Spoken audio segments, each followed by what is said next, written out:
silver fillings leak substantial amounts of mercury constantly. The amount increases with any kind of stimulation, and as a result, mercury from fillings produces the majority of human exposure to mercury.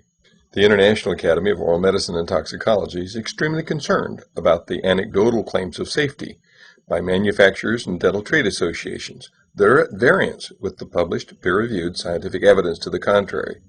The precautionary principle requires action once the possibility of harm exists. It does not require proof beyond a shadow of a doubt that in the case of heavy metal and xenobiotic exposure is both nearly impossible and unnecessary, in our opinion.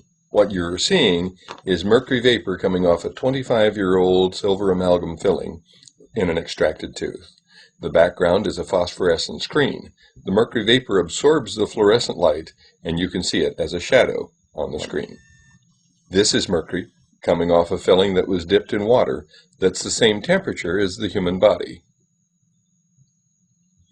This is a filling that was rubbed with a pencil eraser for just a few seconds. Like going to the hygienist and having her clean your teeth. These are not small amounts of mercury.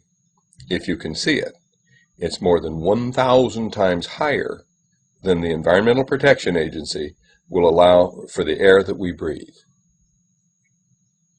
What about the last time you went to the dentist and they drilled on your tooth? Here is the mercury vapor every time you raise the temperature to 110 degrees with hot coffee or warm water, or even chewed on it. Mercury comes off fillings every time you stimulate them, and that stimulation causes the mercury to continue to leak out of the fillings for an hour and a half at a minimum. Some people grind their teeth. Some people chew gum. The dentist might send an old gold crown to the dental lab to be welded. How about the dental personnel? They're not being given informed consent. Back in 1985, the International Academy of Oral Medicine and Toxicology set out to determine the amount of mercury that was coming off fillings. And here's the graph, showing substantial quantities of mercury were measured coming off fillings. And then we estimated the total dose. And then we began animal experiments and put radioactive fillings in sheep. Mercury accumulated in the jaw, stomach, liver, and kidney of the sheep in just 30 days. Substantial quantities of mercury spread from the fillings to every organ in that sheep's body. This should be of concern for everyone.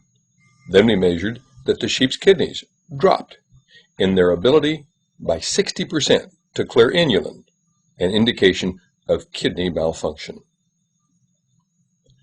Whole body imaging of monkeys found exactly the same thing. Proponents of amalgam fillings claim that sheep chew too much. Well, what's the problem with monkeys? They had mercury in their jaw, kidneys, liver, intestine, and heart.